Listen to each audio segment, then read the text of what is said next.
আর মোল্লা মুন্সিরা তৌহিদি জনতা বলতে বাংলার জমিনে কিছুই নাই। আবুল সরকার যেটা বলছে এটা আসলে না, তেমন কোনো ভুল, এখানে কোনো ভুল নাই, আমি কোনো ভুল দেখি না এবং আমি নিঃস্বার্থ তার ক্ষমা চাই, ক্ষমা চাইয়া তারকে মুক্তি দেওয়া হোক। আপনার নাম? আমার নাম দরবেশ আনোয়ার হোসেন। আপনি কি করেন? আমি গান বাজনা করি। তুমি ভোদার দরবেশ তুমি। প্রিয় দর্শক, এই লোকে বলছে যে আবুল সরকার যা বলছে সেটা কোনো অন্যায় করে নাই, সেটা কোনো অন্যায় না। এই হয়েছে আর এক নাস্তিক। তাহলে ওনার কথা অনুযায়ী আমি আবুল সরকারের কিছু কুকর্ম এই ভিডিওর শেষে দেখাবো। তার আগে আবুল সরকার আল্লাহকে নিয়ে যে কটূক্তিগুলি করেছে সেগুলো আমি দেখাচ্ছি। আপনারাও জানেন, এক এক করে আপনারাও দেখেছেন, তারপরে আমি দেখাচ্ছি। তারপরে এর শেষে সে যে নারীদের নিয়ে যে কুকর্মে লিপ্ত থাকে, নারীদেরকে নিয়ে সে বসে থাকে, তার হাত পাও টেপে, আর একজনের স্ত্রী এসে এদিকে তার সার্গিত্রা পাও টেপে, আবুল সরকার তার আস্থানায় আর একজনের স্ত্রী, তার সার্গিত, তাদেরকে নিয়ে পর স্ত্রী নিয়ে সে কিভাবে দেখেন ফুর্তি করে।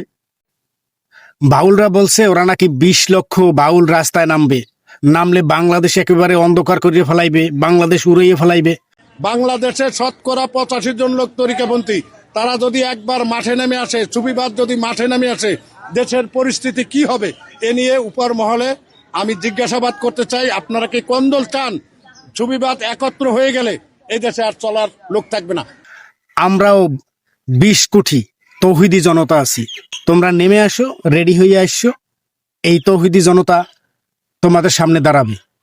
ওইসব ভণ্ডামি, ওইসব নারীবাজি বাংলাদেশের মাটিতে আর চলবে না। এতকাল করে আসছো, বাংলাদেশ মুসলিম দেশ, তোমরাও মুসলমান, আমরা তোমাদেরকে মুসলমান ছাড়া বলি না। কিন্তু যে কথা এখন তোমরা বলেছো, তোমাদের গুরু নাকি সম্রাট, তোমাদের নাকি বাউল সম্রাট, ওই নাস্তিক, ও তো মানুষ না, ও তো অমানুষ, যে আল্লাহকে নিয়ে এই ধরনের কথা বলতে পারে। সূরা নাসের ব্যাখ্যাটা কি দিয়েছে জানেন? সূরা নাসের অর্থ জানেন? সূরা নাসের অর্থ সে ব্যঙ্গ করেছে। সে বলছে আল্লাহ নাকি শুধুই নাচতে বলছে। সূরা নাসের অর্থটা জেনে নিন। কুল আউযু বিরব্বিন নাস মানে হচ্ছে আমি আশ্রয় নিচ্ছি মানুষের প্রতিপালকের কাছে। আর ওই নাস্তিক বলছে কি, কুল আউযু বিরব্বিন নাস, আল্লাহ নাচতে কইছে। এরপরে হলো মালিকিন নাস মানে মানুষের অধীশ্বর। তারপরে হলো ইলাহিন নাস মানুষের উপাস্য। মিন শাররিল ওয়াসওয়াসিল খান্নাস, এটার অর্থ হচ্ছে সেই কুমন্ত্রণা দাতার অনিষ্ট থেকে যে সুযোগ মতো কুমন্ত্রণা দিয়ে সরে পড়ে। তারপরে হচ্ছে আল্লাযী ইউওয়াসউইসু ফি সুদুরিন নাস, এর অর্থ হলো যে কুমন্ত্রণা দেয় মানুষের অন্তরে। শেষের আয়াত হলো মিনাল জিন্নাতি ওয়ান নাস, এর অর্থ হলো জিন ও মানুষের মধ্য থেকে। এখন দেখেন আপনারা, পুরো অর্থটা আমি বললাম, আর ওই আবুল সরকার নাস্তিক গাদায় প্রত্যেকটা আয়াতের ব্যাখ্যা দিছে সূরা নাসের, যে আল্লাহ নাচতে কইছে। সূরা নাসের মধ্যে এত নাচ কেন? আরে নাচতে কইছে, এইজন্যই তো এত নাচ। কুল আউযু বিরাব্বিন নাস, মালিকিনুন নাস, ইলাহিনুন নাস, হ্যাঁ, মিন শাররিল ওয়াসওয়াসিল খান্নাস, আল্লাযী ফি সুদুরিন নাস, মিনাল জিন্নাতি ওয়ান নাস। ফি সুদুরিন দেও নাচ কইছে। আল্লাহর কথার কোনো গুয়া মাথা আমি কিছুই পাই না। মাথা কোনটা গোয়া কোনটা এটা আমি পাই না।